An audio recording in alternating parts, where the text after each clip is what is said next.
yonent yàlla Muhammad sallallahu alayhi wa sallama sallallahu alayka ya habibi ya rasulallah jëlee nañ ci xadis boo xamante ne Abdullah ibn Umar radiyallahu anhuma moo ñu ko nettali xadis bi muttafaqun alayh. Abdullah ibn Umar mu ne dafa am bés mu fase kenn ci soxnaam yi te fekk moo ngi gis mbaax, moo ngi ci jamono bi muy gis règle. papaam Umar radiyallahu anhu ñëw ci yenent bi wax ko yenent bi mer ngir li Abdullah ibn Umar def. mu ne Umar demal nga ne sa doom ji ne dem jëliwaat soxnaam si, bu ko jëli jee nag ba mu laab ci xaal bi mu nekk, ba mu gisaat mbaax ba laab ba gisaat mbaax ba laab muy ñett, mu ne bu boobaa bu ko neexee mu fase ko bu fekkee ne saytu ak moom ci weer woowu, wala bu ko neexee mu jëlaat ko. Abdullah ibn Umar mu ne yenent bi sallallahu alayhi wa sallam jàng suuraat bi nga xamante ni moom la yàlla di wax ci fase muy suuratu talaaq, mooy yaa ayyuha nnabiyu ida tallaqtumu nnisaa fa talliquhunna li iddatihinna wa axsul idda wattaqu llaha rabbakum laa tuxrijuhunna min buyutihinna wala yaxrujna illa an yatiina bi faaxishatin mubayyina wa tilka xuduudu llah wa man yatacadda xuduuda allahi faqad zalama nafsah laa tadri laalla allaha yuxdisu bacda dalika amra. yàlla ne yenent bi sallallahu alayhi wa sallam bu ngeen di fase seen soxna yi na ngeen leen di fase ci seeni idda, te na ngeen lim idda yi. idda boobu nag ñu bëri dañ kaa réere, mooy suñu tomb waxtaan. dafa am lu ñuy tuddee talaaqu sunni ak talaaqul bidaa yi, mooy fase boo xamante ne sunna la ak fase boo xamante ne bidaa la. boo ko defee da nga ciy am bàkkaar. yenent bi sallallahu alayhi wa sallam première bi dafa ne pour nga fase sa soxna waroo ko fase fekk moo ngi gis dereetu mbéret, mooy moo ngi gis réglam wala moo ngi gis dereetu wasin. ñaari xaal yi kenn du ci fase soxna. beneen bi mooy waroo fase sa soxna fekk ci weer wi nga ko bëgg a fase sëy ngeen ci, yéen ñaar sekk ngeen ci, amoo droit ba tey fase ko. donc pour nga fase ko day fekk ne ci weer woowu noonu sëyoo leen si te gis na mbaaxam ba set ci nga koy dooga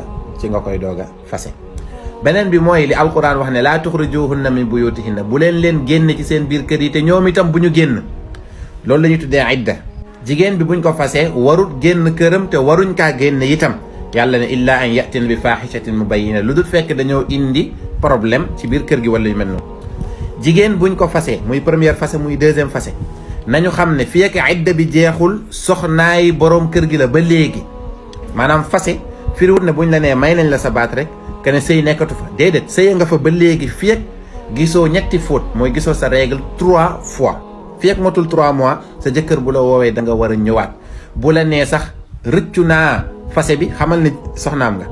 bu la neexee nga toog fa 5 mois boo sëyee nekkoo ci sëy, da nga nekk di njaaloo, mais sëy bële na la tasul parce que moom li mu waxoon génn na ci fii ak matul 3 mois. fii ak matul 3 mois soxnaam la, heure bu ko neex la koy jëliwaat. bu ko xoolee muuñ sax kontaan, sëy bi nekkaat na. bu motee 3 mois yi nag jeex na, il faut ñu takkaatal ko bu fekkee ne du 3e fase. bu dee 3e fase nag il faut baada zawj, mooy keneen koo xam ne moom moo ko takk ba mu sëy ak moom, bu fase waatee ak moom mu doog a wér pour première bi. fase nag dafa am lu ñuy tuddee tasrix ak tarwix, mooy nga wax bu leer, lu mel ni fase naa la, wax ju leer la, wala wax ju mel noonu boo xam ne li muy firi rek mooy fase naa la. wala nit ki wax joo xamante ne mën nañ ci déggee fase naa la, ay boo fi toogee yaa fi téye sa bopp ak sama rakk laa la jàppee léegi, genre yooyu wax yooyu noonu. boobaa dañuy laaj ko góor ki loo ci jublu, bu boobaa moom mu wax lu mu ci jublu. bu dee fase am na, bu dee du fase amul. beneen bi mooy dañuy wax ne fase naa ko mais amut seede. baatu bi nga koy wax naan fase naa la, foofu du wut foofu la ñu soxla seede. seede bi mooy bu fekkee ne def na iddaam ñetti weer ba mu mot, nga nar kaa bàyyi nag, foofu la alquran di wax naan wa ashhidu zaway adlin minkum, na ngeen seedeloo ñaar ñu maandu ci yéen. mais baatu fase bi boo ko waxee même bu doon yéen ñaar kese la, fase bi dal na. léegi nag boo rëccoo mun nga jëlaat sa soxna,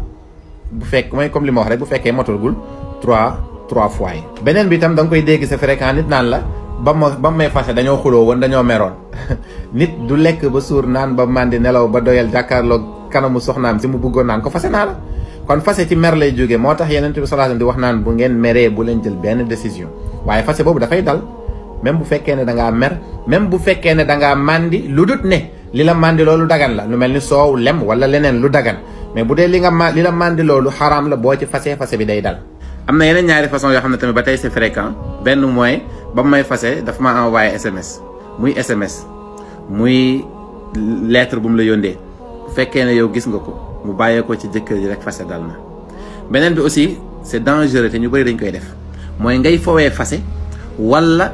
nit laaj la ndax am nga soxna nga ne ko man awma soxna. ak tamit li ñuy tuddee aymaanu talaaq, mooy nga ne soxna si boo defee nangam fase naa la bis bu ko defee fase am na boo génnee kër gi fase naa la boo guddee ñëwaatoo fase naa la une fois que nga waat ci dara teg ci sa fase bu loolu amee rek fase am na bëri na nag ñoo xam ne bu ñuy uti yeneen soxna dañ leen laaj ndax am nañ soxna ñu ne déedéet bu fekkee ne déedéet bi li nga ci jublu mooy li nga wax mooy awma soxna ba tey fase am na donc yooyu yëpp dañ koy moytandiku. aussi ñu bëri dañ lay wax ne fase c'est la pire des choses non c'est la dernière des choses loolu nit ki war a xalaat mais l'islam xamul pour le meilleur et pour le pire bu dee pire bi jafe-jafe la ak métti d'accord mais naqar islam xamul loolu sëy fa imsaakum bi maarufin aw tasrixun bi ihsan da ngeen di ànd ci njëkk ak teraanga wala ngeen séparé woo ci njëkk ak teraanga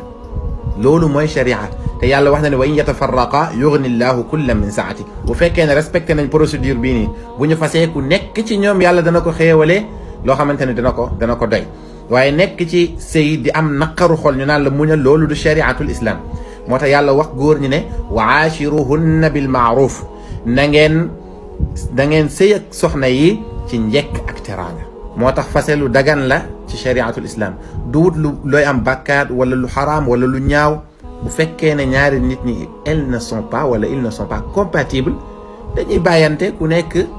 dem dund boo xamante ni ci ngay gën a yëgee sa àdduna ci ngay gën a mënee jaamu yàlla ndax ci ngay am stabilité donc encore une fois bu ñu def ci bopp nit ñi ne divorce c'est la pire des choses c'est juste que li tax divorce yu bëri mooy jiitaluñu l'islam pour dugg ci sëy bi ba ñu bëggee génn tamit consulter wuñu l'islam loolu rek kay problème bi bu ñu doon topp shariatu muhammadiya jàmm na ñooy mbiram fase dafa nekk point yu yaatu yoo xamante ne xam naa ne def ko ci benn vidéo du yomb mais je pense que essentiel bi jël nañ ko képp ku ci am lu ci leerul yëpp nag boo ñu koy posé jéem a la ut numéro bi ñuy dugal fii ci suuf nga envoyé ñu message foofu noonu WhatsApp nga xam ne dañ ko mën a def vocal sans pour autant ñu koy defaat vidéo wala di ko bind ci ay commentaire TikTok yàlla nañu yàlla musal ci fase bi jaahi rasulillah yàlla nañu yàlla defal fatwa defal ñu tawfiq